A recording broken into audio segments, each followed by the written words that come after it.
خوش آمدید ناظرین، آپ کا میزبان سید نعمان گل آپ کی خدمت میں حاضر ہے۔ آپ دیکھ رہے ہیں رمضان اور میٹرو کے مہمان اسپانسرڈ بائی الصفا اکیڈمی۔ ناظرین محترم، اس پروگرام میں ہمارا ایک ٹاپک ہوتا ہے، اس کے اوپر ہم گفتگو کرتے ہیں۔ اس کے علاوہ ہمارے ساتھ دنیا نعت کی خوبصورت آوازیں موجود ہوتی ہیں جو بارگاہ سرور کونین میں ہدیہ عقیدت کے نذرانے پیش کرتے ہیں۔ اور آج کا ہمارا جو ٹاپک ہے ناظرین، آج آپ سب جانتے ہیں کہ رمضان المبارک کا تیسرا عشرہ اور طاق راتوں والا عشرہ جو ہے وہ جاری و ساری ہے، اور آج کوئی 25ویں شب ہے اور ممکنہ طور پر اسے لیلۃ القدر کہہ سکتے ہیں، کیونکہ آج کی شب جو ہے ہو سکتا ہے کہ اللہ رب العزت نے لیلۃ القدر کو رکھا ہو۔ اور آج کی شب کے حوالے سے ہی ہم نے ٹاپک رکھا ہے آج توبہ کی اہمیت کیا ہے، توبہ کیسے کرنی چاہیے، اللہ رب العزت کے حضور اپنے آپ کو حاضر کر کے اپنے گناہوں سے معافی طلب کیسے کی جائے، اس حوالے سے آج کے پروگرام میں ہم گفتگو کریں گے۔ ہمارے ساتھ موجود ہوتے ہیں motivational speaker professor Sameer Ahmed صاحب۔ سمیر بھائی السلام علیکم۔ وعلیکم السلام ورحمۃ اللہ۔ کیسے مزاج ہے؟ الحمدللہ، کیسے طبیعت ہے؟ اللہ کا کرم۔ اور ناظرین، سمیر بھائی کے ساتھ دوسری نشست پر دنیا نعت کے انتہائی سینئر ثنا خواں بارگاہ سرور کونین میں ہدیہ عقیدت بڑے خوبصورت انداز میں پیش کرتے ہیں ڈاکٹر خالد احمد صاحب ہمارے ساتھ موجود ہیں۔ خالد بھائی السلام علیکم۔ وعلیکم السلام۔ کیسے مزاج ہیں، کیسی طبیعت ہے؟ مائک پہ ذرا بول دیں۔ وعلیکم السلام، خیریت سے۔ اچھا، آغاز میں سمیر بھائی میں چاہ رہا ہوں کہ حمد باری تعالیٰ لے لیں اور اس کے بعد ہم گفتگو کا آغاز کریں۔ تو ناظرین، آپ کو میں دنیا نعت کے انتہائی سینئر ثنا خواں ڈاکٹر خالد احمد صاحب کی آواز سنا رہا ہوں۔ ڈاکٹر خالد احمد کی آواز میں آپ سنیں گے حمد باری تعالیٰ کا نذرانہ۔ مالک الملک لا شریک لہ، مالک الملک لا شریک لہ، وحدہ لا الہ الا ہو، وحدہ لا الہ الا ہو، عاشقاں جان و دل نثار کنن، عاشقاں جان و دل نثار کنن، بردر لا الہ الا ہو،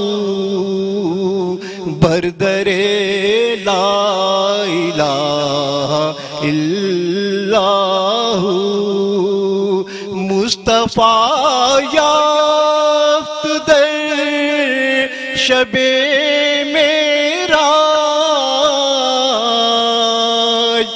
مصطفیٰ یافت در شب معراج، خلعت لا الہ الا ہو، خلعت لا الہ الا ہو، شمس تبریز گر خدا طلبی، شمس تبریز گر خدا طلبی، خوش بخواں لا الہ الا ہو، خوش بخواں لا الہ الا ہو۔ واہ، بڑے خوبصورت انداز میں آپ نے حمد باری تعالیٰ کا نذرانہ پیش کیا، بہت بہت شکریہ، آج آپ تشریف لائے۔ سمیر بھائی، ٹاپک کی طرف آؤں گا، توبہ کی کیا اہمیت ہے؟ بسم اللہ الرحمن الرحیم، اللہم صلی علی سیدنا و مولانا محمد وعلی آل سیدنا و مولانا محمد مبارک وسلم۔ نبی کریم علیہ الصلوۃ والسلام نے ارشاد فرمایا کہ تمام بنی آدم خطا کار ہیں، اور ان میں وہ خطا کار سب سے زیادہ پسندیدہ ہیں یا سب سے زیادہ بہتر ہیں جو توبہ کرنے والے ہیں۔ اچھا، اس حدیث سے ہم یہ اخذ کر سکتے ہیں کہ بحیثیت بشری تقاضے ہم بہت سارے گناہ کر بیٹھتے ہیں، جانے انجانے ہم سے خطائیں ہو جاتی ہیں، لیکن ہمیں رب تعالیٰ کی رحمت سے مایوس نہیں ہونا چاہیے، اور ہر وقت رحمت ہمیں پکار رہی ہے۔ رب کی رحمت باہیں پسارے ہماری منتظر ہے کہ اگر ہم سے جانے انجانے گناہ ہو گئے تو ہم اس کی فی الفور توبہ کر لیں، اور توبہ کیسی کریں کہ سچی اور پکی توبہ کریں، بلکہ یوں کہیے کہ توبہ کے شرائط جو آپ سمجھ لیں بنیادی شرائط ہیں وہ تین ہیں۔ نمبر ایک کہ جب انسان سے کوئی گناہ سرزد ہو تو وہ اس پر ندامت اور شرمندگی کا اظہار کرے۔ نمبر دو کہ آئندہ وہ گناہ نہ کرنے کا ارادہ کرے، اور نمبر تین کہ اس گناہ پر استغفار کرے، اللہ تبارک و تعالیٰ کے حضور توبہ کرے تو یقیناً اس کی توبہ کو قبول کیا جائے گا۔ اور ہم میں سے اکثر لوگ، اور خاص طور پہ دور حاضر میں ہم دیکھتے ہیں کہ جہاں دور پر فتن ہے یہ، اور کئی قسم کے اسباب اس طرح جو دشمنان اسلام ہیں، اور خود ہم لوگوں میں سے بھی کچھ لوگ ایسے ہیں کہ جنہوں نے ایسی چیزیں پیدا کر دی، ایسے اسباب مہیا کر دیے کہ اب لوگوں کے لیے گناہ کرنا یا گناہ کا مرتکب ہونا آسان ہو گیا، اور ہر طرف جہاں ہم دیکھیں گمراہی ہے، بے راہ روی کا لوگ شکار ہیں۔ تو ان میں سے کتنے لوگ ایسے ہوتے ہیں کہ جو رب کی رحمت سے مایوس ہو جاتے ہیں، اور وہ یہ سمجھ بیٹھتے ہیں کہ ہم سے تو اتنے گناہ ہو چکے ہیں کہ اگر ہم نے رب کی بارگاہ میں مغفرت چاہی بھی، استغفار کیا بھی، تو شاید ہماری توبہ قبول نہ ہو، شاید ہمارے گناہوں کو معاف نہ کیا جائے۔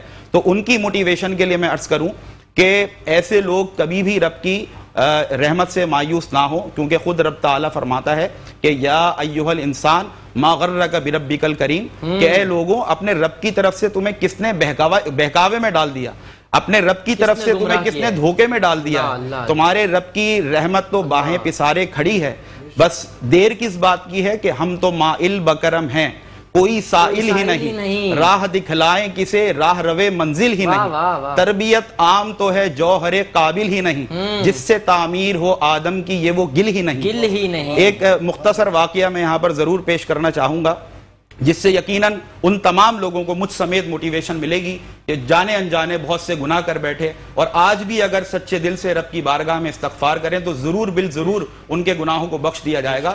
بنی اسرائیل کا ایک شخص ہے جو کہ انتہائی گناہگار ہے، اور 30 سال تک وہ اللہ کی نافرمانیاں اور اللہ سے بغاوت کرتا رہا۔ بنی اسرائیل میں قحط پڑا تو حضرت کلیم اللہ موسیٰ علیہ السلام اپنے تمام کے تمام قوم کو لے کر ایک میدان میں جمع ہوئے۔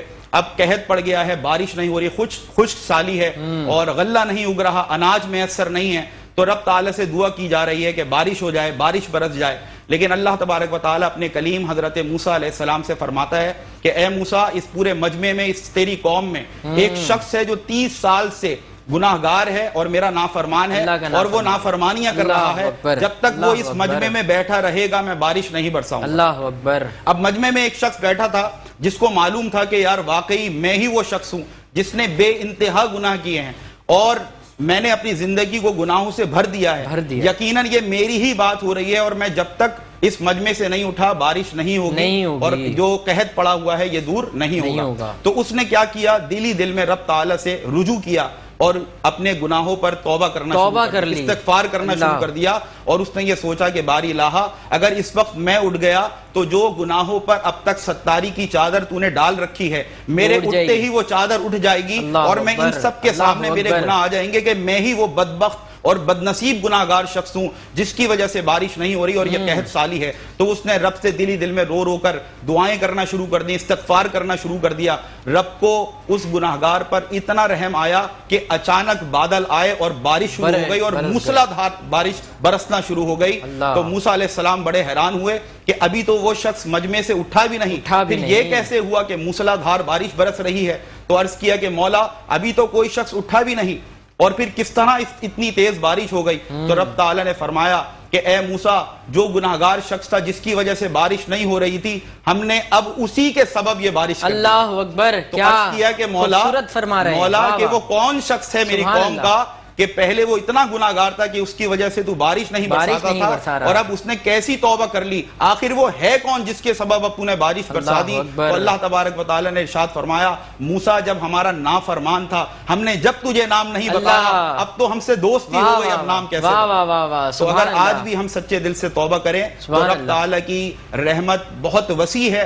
آج بھی سچے دل سے اپنے آنکھوں کو نم کرتے ہوئے اپنے آنسوؤں کو جاری کرتے ہوئے رب کی بارگاہ میں ہم استغفار کریں تو ضرور بالضرور. اور یہ تو وہ مبارک ساعتیں ہیں کہ جب کی رحمتیں ہمیں پکار رہی ہیں کہ آؤ ہے کوئی مغفرت طلب کرنے والا کہ ہم اسے معاف کر دیں. تو سچے دل سے رب کی بارگاہ میں توبہ کریں. جتنے بھی گناہ ہو علماء فرماتے ہیں کہ زمین سے آپ گناہ لگانے شروع کریں اور آسمان کی چھت تک اپنے گناہوں سے آپ اس دھرتی کو اس دنیا کو بھر دیں اور رب تعالیٰ سے سچے دل سے ایک بار کہیں یا اللہ معاف کر دے، آئندہ نہیں کروں گا. تو رب کی رحمت اتنی وسیع ہے کہ تمہیں معاف. واہ واہ واہ سبحان اللہ. شمیر بھائی یقیناً اللہ رب العزت جو ہے وہ گناہگاروں کے گناہوں پر پردہ ڈالتا ہے، اور اللہ رب العزت کا یہ احسان ہے کہ آج ہم پتہ نہیں کتنے گناہ کر رہے ہیں، کتنے گناہوں میں ہیں، لیکن اس کے باوجود اس کی ٹوٹی پھوٹی عبادت کر رہے ہیں، لیکن اس کے باوجود وہ ہمارے گناہوں پر پردہ ڈالے رکھا ہے. ناظرین ایک نعت شامل کرتے ہیں. ڈاکٹر خالد احمد صاحب ہمارے ساتھ موجود ہیں. سر کون سا کلام سنا رہے ہیں ہمیں اس وقت؟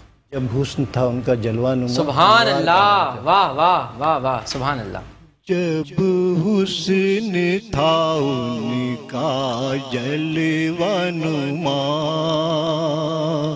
انوار کا عالم کیا ہوگا ہر کوئی فدا ہے بن دیکھے ہر کوئی فدا ہے بن دیکھے دیدار کا عالم کیا ہوگا جب حسن تھا ان کا جلوہ نما معراج کی شب حق سے ملنے وہ عرش معلا پر پہنچے معراج کی شب حق سے ملنے وہ عرش معلا پر پہنچے رفتار کا عالم کیا ہوگا رفتار کا عالم کیا ہوگا گفتار کا عالم کیا ہوگا ہر کوئی فدا ہے بن دیکھے دیدار کا عالم کیا ہوگا جب حسن تھا ان کا جلوہ نما اللہ غنی سبحان اللہ کیا خوب ہے روضے کا نقشہ محراب حرم کا جالی کا محراب حرم کا جالی کا مینار کا عالم کیا ہوگا جب حسن تھا ان کا جلوہ نما جس وقت تھے خدمت میں ان کے بکر عمر عثمان و علی جس وقت تھے خدمت میں ان کے بکر عمر عثمان و علی اس وقت رسول اکرم کے اس وقت رسول اکرم کے دربار کا عالم کیا ہوگا جب حسن تھا ان کا جلوہ نما. سنتے ہیں عرب کے ذروں پر انوار کی بارش ہوتی ہے.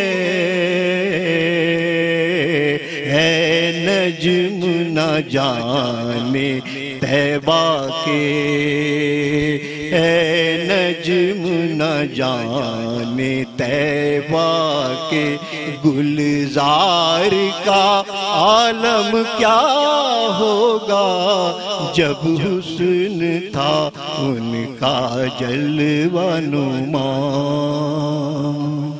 کیا بہترین آپ پڑھتے ہیں. سمیر بھائی، ایک تو توبہ ہوتی ہے عام دنوں میں ہم کرتے ہیں، ایک رمضان المبارک میں ہم کرتے ہیں توبہ. تو رمضان المبارک میں اس توبہ کی کیا اہمیت ہے جو آج اللہ رب العزت نے ایک تو ہمیں یہ موقع فراہم کیا ہے، آخری عشرہ دیا ہے اور اس میں طاق راتیں دی ہیں جس کے اندر ہمیں یہ کہا گیا ہے کہ اپنے رب کے حضور اپنے آپ کو حاضر کرو اور گناہوں سے توبہ کرو. تو رمضان المبارک میں کیا اہمیت ہے؟ یقیناً رب کی رحمت آپ یوں سمجھیں کہ بہانوں کی متلاشی ہے کہ کون سا بہانہ بنے اور میں اپنے حبیب کی امت کے لوگوں کو بخش دوں. تو اسی کے لیے آپ سمجھ لیں رمضان کا مہینہ بھی ہے، یہ طاق راتیں بھی ہیں، پھر شب قدر بھی ہے، پھر قرآن بھی ہے. یہ تمام وہ اسباب ہیں، یہ تمام وہ ذریعے ہیں کہ جن کو اپنا کر یا جن کے ذریعے ہم رب تعالیٰ کی رحمت بھی پا سکتے ہیں اور بخشش کا سامان بھی کر سکتے ہیں. ضمناً ٹاپک کے حوالے سے میں ایک اور بات یہاں پر عرض کروں گا کہ ہمارے رب کی رحمت اتنی وسیع ہے کہ اگر ہم سچے دل سے توبہ کریں اور راہ حق پر آ جائیں، صراط مستقیم کو اپنا لیں، تو رب تعالی ہمارے صرف گناہوں کو معاف نہیں کرتا بلکہ ان گناہوں کو نیکیوں میں تبدیل بھی کر دیا کرتا ہے. ہمارے رب کی رحمت اتنی وسیع ہے، ہم اس رب کے بندے ہیں. اور اس ضمن میں ایک بہت مختصر سی روایت کہ ایک شخص اپنے ہاتھ میں شراب کی بوتل لیے چادر میں چھپا کر اور ایک جگہ سے جا رہا تھا. اچانک سامنے سے حضرت عمر فاروق رضی اللہ تعالیٰ عنہ آ گئے اور ان کو دیکھ کر وہ کپکپا گیا، اس پر لرزہ طاری ہو گیا کہ حضرت عمر آ گئے اور آپ بڑے جلالی صحابی، جلالی امیر المومنین. تو اب اس نے کیا کیا، جیسے ہی حضرت عمر فاروق رضی اللہ تعالیٰ عنہ نے اس سے پوچھا کہ اے شخص تمہارے ہاتھ میں کیا ہے، اب تو اس نے کہا میں گیا، اب تو میرے جو پردہ ہے میرے گناہ پر وہ اٹھ گیا اور عمر فاروق نے مجھے پکڑ لیا، تو اب یہ تو ایسی پکڑ ہے جس سے جان چھڑانا مشکل ہے. دل ہی دل میں رب سے توبہ کی کہ اللہ عمر سے بچا لے، آج کے بعد توبہ کرتا ہوں کبھی شراب کو ہاتھ نہیں لگاؤں گا. آج امیر المومنین سے بچا لے، ان کے سامنے رسوائی سے بچا لے، آج کے بعد میں توبہ کرتا ہوں کبھی شراب کو ہاتھ نہیں لگاؤں گا. جیسے ہی حضرت عمر فاروق رضی اللہ تعالیٰ عنہ نے اس بوتل کو چیک کیا تو وہ شراب نہیں بلکہ سرکہ میں تبدیل ہو چکی. تو علماء یہاں بڑا نفیس نقطہ لکھتے ہیں کہ عمر کے ڈر سے، عمر کے خوف سے رب سے توبہ کی تو شراب سرکے میں بدل گئی. جب رب کے ڈر سے، رب کے خوف سے رب سے توبہ کریں گے تو کیا گناہ ثواب میں نہیں بدل جائیں گے، نیکیوں میں تبدیل نہیں ہو جائیں گے. تو ہمارے رب کی رحمت اتنی وسیع ہے، ہم پکار کر تو دیکھیں، ہم اس در پر حاضر ہو کر تو دیکھیں، ہم اپنے آنسو ٹپکا کر تو دیکھیں. میں پھر عرض کروں گا تمام ہمارے دیکھنے والے ناظرین سے کہ یہ رمضان المبارک کی وہ مبارک ساعتیں ہیں کہ رب تعالیٰ کی رحمتیں، بخششیں، مغفرتیں ہمیں پکار کر کہہ رہی ہیں کہ اب بھی وقت ہے کہ آ جاؤ. ایسا نہ ہو کہ آنکھیں بند ہونے کے بعد آنکھیں کھلیں. یاد رکھیں کہ یہ جو قبر ہے یہ صرف ایک گڑھا نہیں بلکہ فرمایا کہ یہ جنت کے باغوں میں سے ایک باغ ہے اور جہنم کے گھڑوں میں سے ایک گڑھا ہے. تو ہمیں اس سے پہلے کہ موت آ کر پکڑے ہمیں چاہیے کہ رب کے حضور ہم توبہ کریں. اس شخص سے ہم مثال پکڑیں کہ ایک شخص جو ہے، یہ بھی بنی اسرائیل کا شخص، اتنا گناہگار کہ بستی کے لوگوں نے اس کے گناہوں سے، اس کی حرکتوں سے تنگ آ کر اس کو بستی سے نکال دیا. یہ جنگل میں چلا گیا، آس پاس کوئی نہیں، اور کیا ہوا کہ اس کی موت اس کے قریب آ گئی. جب اس نے اپنی موت کو اپنے قریب پایا اور اس نے دیکھا یہ وقت نزا ہے، میں شاید مرنے والا ہوں. تو اس نے دائیں دیکھا تو اس کو کوئی نہ ملا, بائیں دیکھا, سوچنے لگا کہ اگر میری ماں میرے پاس ہوتی تو میرے سر پر ہاتھ رکھتی, اگر میری بیوی میرے پاس ہوتی تو وہ میری دل جوئی کرتی, اگر میرے دوست احباب میرے پاس ہوتے تو وہ مجھے دلاسا دیتے, لیکن نہ دائیں کوئی نہ بائیں کوئی, نہ آگے نہ کوئی پیچھے. پھر کون ملا؟ پھر اسے رب ملا, اور رب کی بارگاہ میں رونے لگا اور عرض کرنے لگا کہ مولا مجھے معاف کر دے, تیرے سوا اس وقت میری کوئی سننے والا نہیں. اور پھر رب کا جواب بھی یہی ہوتا ہے کہ جب تم پر کوئی رحم نہیں کرتا تو میں رحم کرتا ہوں, جب تمہاری کوئی نہیں سنتا تو پھر میں سنتا ہوں. تو رب نے اس کی ایسی سنی کہ وہ روتا روتے توبہ کرتے کرتے مر گیا. اور پھر موسیٰ علیہ السلام کو وحی ہوئی کہ موسیٰ جاؤ, جنگل میں ہمارا ایک دوست ہے, وہ انتقال کر گیا ہے, اسے جا کر غسل بھی دو اور کفن بھی پہناؤ اور اس کی نماز جنازہ پڑھاؤ, اور بستی میں اعلان کر دو کہ آج جو شخص بھی گناہگار ہے آئے اور اس شخص کی نماز جنازہ پڑھے, اس کے طفیل میں اس کو بھی بخش دوں گا. جب لوگ وہاں پر پہنچے, موسیٰ کلیم اللہ وہاں پہنچے, اور پھر جنازے کی تیاری ہوئی, اور لوگوں نے اس شخص کو پہچانا تو کہا کہ موسیٰ علیہ السلام یہ تو اتنا گناہگار تھا کہ اس کے گناہوں سے اور اس کی کاموں سے تنگ آ کر ہم نے اس کو بستی سے نکالا تھا, یہ اتنا بڑا اللہ کا ولی بن گیا کہ آج جو اس کے جنازے میں شرکت کرے گا اس کو بھی بخش دیا جائے گا. تو موسیٰ نے عرض کیا کہ مولا یہ تیرے بندے کہتے ہیں یہ تو بڑا گناہگار تھا. تو اللہ تبارک و تعالی نے فرمایا کہ ہاں موسیٰ یہ شخص بہت گناہگار تھا, یہ لوگ صحیح کہہ رہے ہیں, لیکن اس نے جس دل سے توبہ کی ہے اور جس ندامت سے میرے آگے آنسو بہائے ہیں, یہ یقین خدا کی قسم اللہ تبارک و تعالی فرماتا ہے کہ میں یقین کر موسیٰ کہ اگر آج اسی دل سے یہ پوری دنیا کے گناہگاروں کے لیے بھی مغفرت طلب کرتا تو میں آج سب کو معاف کر دیتا. میں آج سب کو معاف کر دیتا. تو آئیے یہ ساتھ ہمارے لیے ایک اپرچونٹی ہیں, رب کی بارگاہ میں حاضر ہو جائیں, خوب گریہ زاری کریں, رب سے اپنے گناہوں پر استغفار کریں. خود نبی کریم علیہ السلام فرماتے ہیں کہ میں دن میں 100 بار رب کی طرف رجوع کرتا ہوں استغفار کرنے کے لیے. آپ بتائیے میرے آقا کریم علیہ السلام تو گناہوں سے پاک ہیں, تو وہ جو 2 جہانوں کے سردار ہیں, جنت کی چابیاں جن کے ہاتھ میں ہیں, وہ 100 بار رب سے استغفار کرنے کے لیے رجوع کریں. اور ہم جو گناہوں میں ڈوبے ہوئے ہیں, ہمیں پورا دن گزرنے کے بعد ایک پل کے لیے بھی خیال نہ آئے کہ ہم رب کی بارگاہ میں اپنے گناہوں سے توبہ کریں, تو یہ ہمارے لیے لمحہ فکریہ ہے. آئیے رمضان کی یہ ساتیں ہیں, پتہ نہیں پھر کسی کو نصیب ہو یا نہ ہو, اگلی سات کسی کو نصیب ہو یا نہ ہو, ابھی اس وقت اپنی رب کی بارگاہ میں رجوع کریں, اپنے گناہوں پر استغفار کریں. ضرور بالضرور اگر سچی توبہ کریں گے رب تعالیٰ سب کو معاف فرمائے. ایک لائن دے دیں بس الصفہ کے حوالے سے, کیا میسج دے رہے ہیں؟ الصفہ کے حوالے سے آج پھر وہی میسج ہے کہ اگر ہم اپنے بچوں کی اچھی اعلیٰ کوالٹی اسکولنگ کے ساتھ ساتھ ان کو اچھی دینی تربیت دینا چاہتے ہیں تو الصفہ اکیڈمی یا اس جیسے جو بھی ادارے ہیں ان اداروں کے ساتھ رجوع کریں اور ان کے ساتھ تعاون کریں, اپنے بچوں کو وہاں پر داخلہ کرائیں تاکہ اپنی دنیا کو بھی وہ سنوار سکے اور انشاءاللہ تعالیٰ آخرت. بہت بہت شکریہ سمیر بھائی, ایک مرتبہ پھر ہماری رہنمائی کے لیے آپ یہاں موجود تھے. ڈاکٹر خالد صاحب آپ کا بھی بہت شکریہ, آپ تشریف لائے. میں چاہوں گا آپ کی آواز سے رخصت ہوں, اپنے میزبان سید نعمان گل کو اجازت دیجیے. انشاءاللہ زندگی رہی کل ایک نئے ٹاپک کے ساتھ آؤں گا, تب تک کے لیے اللہ نگہبان. ڈاکٹر خالد صاحب. آئی نسیم